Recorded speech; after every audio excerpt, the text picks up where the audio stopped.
अभी अगर हम लोग बात करें गिरीश भाई की जो प्रधानमंत्री चीन यात्रा पर जा रहे हैं, तो इसका क्या इंटरनेशनल असर होगा? भारत और अमेरिका के संबंधों पर क्या होगा? भारत पाकिस्तान पर इसका क्या असर होगा? क्योंकि चीन तो खुल के बोल चुका है कि वो तो उनका पहला दोस्त तो पाकिस्तान ही है। देखिए, ये एक डिप्लोमेटिक मूव होता है। हमने भी बांग्लादेश को इनडायरेक्टली बहुत हेल्प करा था। आप समझिए कि जब भी नॉर्थ ईस्ट से भी डिस्प्यूट चल रहा था, हम लोगों ने, क्योंकि हम म्यांमार को भी हेल्प करते हैं, क्योंकि वो वहां पे वो बॉर्डर एरिया में वो दरिया का पट्टा जो है वो हमारे पास सेफ्टी के लिए हमको जगह चाहिए। ये इंटरनेशनल डिप्लोमेसी है। और मैंने कई बार बोला कि लास्ट टाइम भी जो युद्ध हुआ ये फ्रांस और चाइना के बीच में हुआ। हमने तो सिर्फ इनको पेविलियन दे दिया था खेलने के लिए, उसको राफेल गिराने थे ताकि उसकी मार्केट खत्म हो जाए। और इसको PL-15 जो वर्ल्ड में कोई नहीं जानता था, ऐसी मिसाइल चाइना की उसको मार्केट करनी थी, वो उसने कर ली। आप शेयर देखिए, रातों रात राफेल के गिर गए और PL-15 चाइनीज मिसाइल बनाने वाले की 15% मार्केट अप हो गई। तो हम लोगों ने क्यों किसको फायदा दे दिया? जब हमारी बाटाघाटें चल रही है, हम उससे धंधा भी कर रहे हैं। आपने 2 साल तक चाइनीज वीजा बंद कर दिए थे। जो आपकी बेंगलोर की फर्स्ट ड्राइवरलेस मेट्रो आ रही थी, वो आपकी पब्लिक के फायदे के लिए था। आपने वो जाके उनका बंद कर दिया। वही 2 साल के बाद वो 21 इंजीनियरों को आपको स्पेशल वीजा देके बुलाना पड़ा, और अभी आपका वो बेंगलोर वाली मेट्रो का काम शुरू करना पड़ा। अब चाइना बोलता है मैं रेयर अर्थ मटेरियल भी दूंगा। चाइना से हमारी कोई उस हद तक की दुश्मनी नहीं है कि हम उसको रिवाइव नहीं करें। और हमने आगे भी डिस्कस किया कि नीति आयोग के ऑफिसर ने 2 साल पहले, एक बोर्ड मेंबर ने बोला था कि हमने 2 साल पहले गवर्नमेंट को बोला था कि चाइनीज इन्वेस्टमेंट आने दो, उससे फैक्ट्रियां पड़ेगी और एम्प्लॉयमेंट होगा और हमारा जो 5 ट्रिलियन का सपना है वो जल्दी पूरा हो जाएगा। लेकिन नहीं माना। तो अगर नीति आयोग वालों ने बोला होगा तो उन्होंने कुछ स्टडी करके बोला होगा, लेकिन क्योंकि हमने नहीं माना तो हमारी वी मिस दैट बस। अभी हमारे पास आखिरी मौका है कि हम ब्रिक्स के अंदर जब जा रहे हैं, हम लोकल करेंसी में डील करने को तैयार हो गए। और अभी आप देखिए कि रहा कौन है हमारे साथ। हमने वॉर में देख लिया हमारे साथ कौन खड़ा रहा, लेकिन जब एक फाइनल पावर इकट्ठे हो रहे हैं, 140 करोड़ अफ्रीका के, 140 करोड़ इंडिया के और 140 करोड़ चाइना के, ये पूरी दुनिया के लिए टेंशन है। अगर 60% पॉपुलेशन और कंज्यूमर मार्केट एक तरफ चली जाएगी तो यूरोप कुछ नहीं कर पाएगा, अमेरिका कुछ नहीं कर पाएगा। तो ये उनको एक मिसनोमर है कि अमेरिका अभी इतना पावरफुल है। एक्सपोर्ट्स में भी देखो, हम लोगों ने डिस्कस करा था कि 75% आपकी टोटल इकोनॉमी तो लोकल डोमेस्टिक मार्केट पे चल रही है। एक्सपोर्ट को आप अलग निकाल दो, 25% में भी अमेरिका का 17% ही है, और उसमें भी 7% आप सर्विस का निकाल दो तो 10% का ही है। और आप दे क्या रहे हो उनको? आप पल्स दे रहे हो, श्रिम्प मछलियां दे रहे हो, रेडीमेड गारमेंट दे रहे हो। फार्मा उसको हिट कर रहा है, फार्मा पे वो नहीं लगा रहा है। आईफोन उसके यहाँ से वहां बिक रहे हैं 75%, उस पर वो नहीं लगा रहा है टैरिफ। तो समझ तो वो भी गलती रहा है। तो हमको और थोड़ा दिन रुक के उनके प्रेशर क्रिएट करना पड़ेगा कि अगर वो लाइन पे आ जाए ठीक है। और ये चाइना और जापान की ट्रिप इसीलिए होगी कि आसियान में मैंने आपको बोला कि RECP में सारे जो जितने कंट्रीज हैं वो सारे चाइना के कब्जे में अभी हैं। तो वहीं से ये कोशिश होगी कि भाई आसियान को भी हम FTA करें और दूसरी मार्केट खोल दें, क्योंकि अब अफ्रीका के पास बहुत पैसा आ गया। अफ्रीका ने अपने सारे रिसोर्सेज बंद कर दिया, अभी वो सोना खुद का बेच रहा है। अफ्रीका में कुछ कंट्रीज का GDP पिछले 3 साल में 3% से 13% होगा। क्यों? क्योंकि उन्होंने रेयर अर्थ मटेरियल बेचना शुरू किया, चोरी बंद कर दी। गोल्ड नहीं दे रहे हैं, ऑयल नहीं दे रहे हैं। नाइजीरिया जैसा कंट्री बोलता है कि अब सौदा होगा, अब कोई डील नहीं होगी।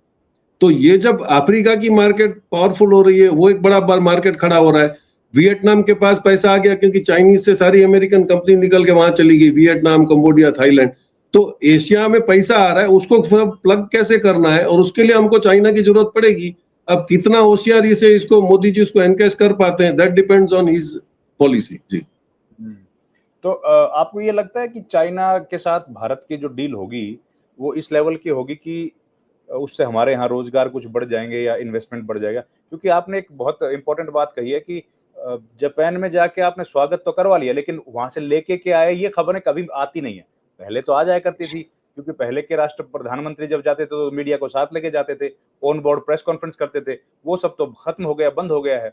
तो अब हमको पता ही नहीं लगता है कि भैया इस ट्रिप से क्या निकला है। केवल पता लगता है कि हमने मोदी जी को छू लिया, हम और लोग वहां रो रहे हैं, मोदी जी भगवान हैं। धन्य हो जाते हैं। धन्य हो जाते हैं।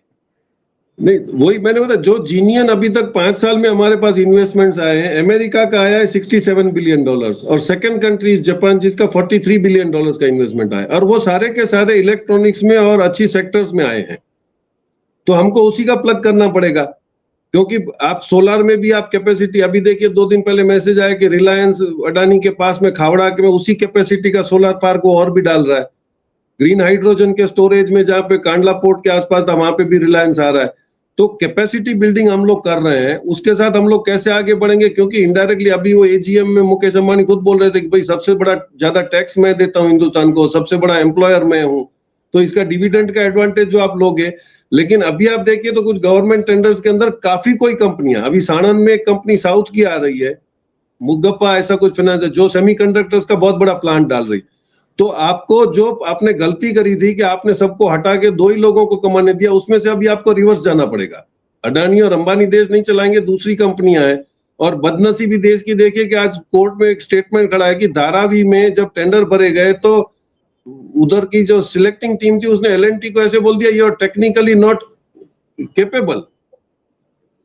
सोचो, आपको अडानी को काम देना दो, लेकिन एलएनटी जैसी कंपनी को आप बदनाम करोगे, उसका पूरा वर्ल्ड में रिपरकेशन आता है, वो फॉरेन होल्डिंग की कंपनी है। तो ये जो हम बचपना कर रहे थे अब ये जाने देना पड़ेगा। दूसरे भी जो प्लेयर्स हैं उनको आपको लाके काम करके बीच में डालना पड़ेगा। ऐसे तो आप नहीं सोच, वो जो आप सोच रहे थे कि 2 कंपनियां सारी मोनोपोलाइज करेंगी, वो वक्त चला गया है। दूसरी कंपनी भी काफी कैपेबल है। आज एरोस्पेस में आप मेरे को बताइए कितनी कंपनियां जिनका हम नाम भी नहीं जानते, लेकिन वो अच्छे से अच्छा काम कर रही है। हमारे वहां पे एक केंटो करके कंपनी थी, वो सारे चंद्रयान के जो रॉकेट्स बना के उसके जो सिलेंडर्स थे गैस के, वो हमारे वहां से बन के जाते थे। Everest Kanto company, nobody knows, वो जापानीज कोलैबोरेशन में कंपनी छोटी सी अपना काम करे। तो ऐसे ऐसे में इसको आप आगे बढ़ाओगे तब आपकी इकोनॉमी स्टेबल होगी। अभी आपको थियरी चेंज करनी पड़ेगी, कब तक करते हैं और करते हैं या नहीं करते, that will depend on their political compulsion. जी तो ये गिरीश भाई आखिरी सवाल, ये क्या अडानी और अंबानी में भी कुछ डिस्प्यूट चल रहा है क्या, जैसी खबरें आ रही है? देखो, अनऑफिशियली कोई रिकॉर्ड पे बात नहीं थी। इनका सबसे पहले झगड़ा यही था कि डील ये थी। आप देखिए पहले टाटाज इंजीनियरिंग साइड में रहता था तो बिरला ने कभी उस सिस्टम में हाथ नहीं डाला। पहले के जो ग्रुप्स होते थे वो इंडिया के सब सेक्टर्स को पकड़ के अपनी अपनी कैपेबिलिटी में डेवलप करते थे। कुमार मंगलम ने जब से सीमेंट का कंपनी लेना चालू करा तो उसको भी आपने जबरदस्ती अडानी को बीच में डाला, और अडानी उससे इस कंपटीशन में आ गया कि मैं इससे ज्यादा कंपनियां कैसे कैप्चर कर लूं। आज भी रोज आ रहा है कि अभी 60,000 करोड़ की कंपनी ले रहे। तो आपने हर इंडस्ट्रियलिस्ट को दबाने की कोशिश करी। पावर सेक्टर में अनिल अंबानी बहुत पहले से था, अब पावर सेक्टर में आप घुस गए और फिर आपने उसको भी काटना शुरू करा। तो ये हो गया कि बाद में ये दोनों ग्रुप के सामने कंपटीशन आया। रियल एस्टेट्स में, पोर्ट्स में, सब जगह में था। रिलायंस कभी पोर्ट्स में नहीं पड़ा था, और जब तक ये पोर्ट में था अडानी तब तक रिलायंस को कोई दिक्कत नहीं थी। फिर जैसे तुमने इंफ्रास्ट्रक्चर में जंप किया, पावर में जंप किया, फिर तुमने ऑयल में जंप किया, तो बाद में ऑब्वियस है कि कंपटीशन होगी। और कंपटीशन होगी तो उसके बाद कितना कौन पावरफुल है, फिर किसी का वारंट निकलता है, किसी का हिंडनबर्ग होता है, किसी का सीबीआई की रेड पड़ती है। लेकिन इसने अल्टीमेटली जब 2 मालिक लड़ेंगे तो खटिया तो मालिक की टूटनी है, ये हमको समझना पड़ेगा। जी तो क्या अब कौन ज्यादा ताकतवर है दादा, अंबानी है कि अडानी? आप दोनों का अगर पोजीशन देख लो ना, इकोनॉमिकल स्ट्रॉन्ग पोजीशन किसका है? रिलायंस के पास सॉलिड प्रॉपर्टीज हैं, उसका बेस स्ट्रॉन्ग है, उसके पास जमीन है, उसके पास रिफाइन है। अडानी के पास 90% उसका एक मुंद्रा की जमीन के अलावा कुछ भी नहीं, सब लीज पे है। एयरपोर्ट भी आपका लीज पे है, पोर्ट भी आपका लीज पे है, आपने जितनी भी चीजें लीज पे है। कल अगर ये देश छोड़ के भाग जाएगा तो देश उनके वसूल करने के लिए आपके पास कुछ है नहीं, क्योंकि आप ही की जमीन पे वो धंधा कर रहा था। जबकि कि रिलायंस की पोजीशन फाइनेंशियली स्ट्रांग है क्योंकि उसका सॉलिड बेस बना हुआ है। ये डिफरेंस है। और आपको जो ग्रोथ जल्दी से करवाना था, आपने गले पे, रिलायंस वाले ने गले पे छुरी रख के किसी धंधा नहीं लिया, उसने पॉलिसी का एडवांटेज लेके उसने अपनी मोनोपोली क्रिएट करी। जब यहाँ पे तो आपने सीबीआई और ईडी की छुरी रख के सबसे धंधे खिंचवा लिए। बॉम्बे का इंटरनेशनल एयरपोर्ट जो अच्छे से चल रहा था, आपने उसको जबरदस्ती दिलवा दिया ईडी की रेड करके। कितनी कंपनियां हैं, वही सीमेंट में हो रहा था। कुमार मंगलम अपनी कैपेसिटी के हिसाब से प्रोक्योर करता था, निगोशिएट करता था, शेयर लेता था। आपने तो बोल दिया चैनलें भी ले लो, प्रणब राय को भी फंसा के आप उससे भी शेयर ले लो। तो ये जो बन रहा है था, ये पोजीशन शायद कॉमर्शियल सेक्टर में या बिजनेस सेक्टर में इंडिया के बहुत अच्छा नहीं गया। और एक टाइम आ गया, और फिर आपका गॉडफादर एक ही है, अंबानी के गॉडफादर बहुत सारे हैं। ये दिक्कत होगी कि जब झगड़ा होगा तो आपका भगवान मजबूत है, उनका भगवान मजबूत है, इसी से पता चल जाएगा। जी बिल्कुल ठीक बात है। और इसलिए खबरें भी उड़ने लगी कि किसी के पास 130 सदस्य हैं लोकसभा के, किसी के पास 140 हैं। अब सच्चाई क्या है जानते नहीं है। लेकिन एक और स्टेटमेंट आज आया, आपने भी भेजा, बल्कि उस पे भी थोड़ा सा बोल दीजिए। आपने भेजा वो स्टालिन की बड़ी तारीफ कर दी आज तो अंबानी ने। उसका रीजन है कि आप देखिए फॉरेन से भी जो कंपनीज आई है, ब्लैकस्टोन एक बहुत ही बड़ा लॉजिस्टिक्स पार्क की बहुत बड़ी कंपनी है अमेरिका की, वो उसने आके पहले निगोशिएट किससे करा, हीरानंदानी के साथ। वो 2000 करोड़ का एक लॉजिस्टिक पार्क बना रहा था, उसने पहले प्रेफर किया तमिलनाडु। उसका रीजन है क्वालिफाइड वर्कफोर्स है वहां पे, जिसपे आपने ध्यान नहीं दिया केरला में। और यहाँ पे लोग क्यों जा रहे हैं, क्योंकि वहां पे एक एजुकेटेड और क्वालिफाइड वर्कफोर्स है जो आपके पास नहीं है। आपके पास तो कावड़ है जो झंडी उठा के चलने वाले हैं, तो ऑब्वियस है वहां पे लुल्लू मॉल ही आ सकता है, क्योंकि वहां पे नॉन क्वालिफाइड आदमी आपको चाहिए, वहां पे कोई क्वालिफाइड इंडस्ट्री नहीं आएगी। और सबसे बड़ा चेंजेस इंडिया में स्टालिन ने जो किया था, कम लोग उसको जानते हैं कि आप लोगों ने एक स्कीम शुरू करी थी, that was PLI, productive linked incentive. आप प्रोडक्शन बढ़ाओ और आपको इंसेंटिव मिलेगा। तमिलनाडु में स्टालिन ने एम्प्लॉयड लिंक्ड इंसेंटिव शुरू करा कि अगर आप 100 की जगह 10 और भर्ती करोगे तो 10 के पगार में आपको कॉम्पेंसेशन दिया जाएगा फ्रॉम द गवर्नमेंट। तो लोगों ने भी भर्ती करना शुरू करा और वहां पे वो एम्प्लॉयमेंट हो गया। दूसरा, वहां पे स्टेट सबसे ज्यादा ये देखता है कि अनएम्प्लॉयमेंट कैसे कम हो। आप वहां पे देखिए पुलिस में, आप चेन्नई में कभी उतरिएगा तो हर 10-15 फुट पे पुलिस की गाड़ी खड़ी होती है, उसमें लेडीज जेंट्स पुलिस वाले होते हैं। हम लोग एक दिन गए तो पूछा, भाई इतना बड़ा क्या क्राइम सेंटर है? बोले नहीं, ये इनका एक एम्प्लॉयमेंट का तरीका है। पुलिस आपको पूछती नहीं है, ना आपको परेशान करती है, ना कोई रोकती है, लेकिन वो अपना कर। लेकिन घर में एक आदमी को नौकरी नहीं है तो उसको पुलिस में भर्ती कर दो। एक तो फियर फैक्टर रहता है, सिक्योरिटी रहती है, और ये करके उन्होंने एम्प्लॉयमेंट पे ज्यादा ध्यान दिया। हमारे यहाँ पे गुजरात में तो आपने क्या करा कि आपने किसानों को भी बर्बाद कर दिया।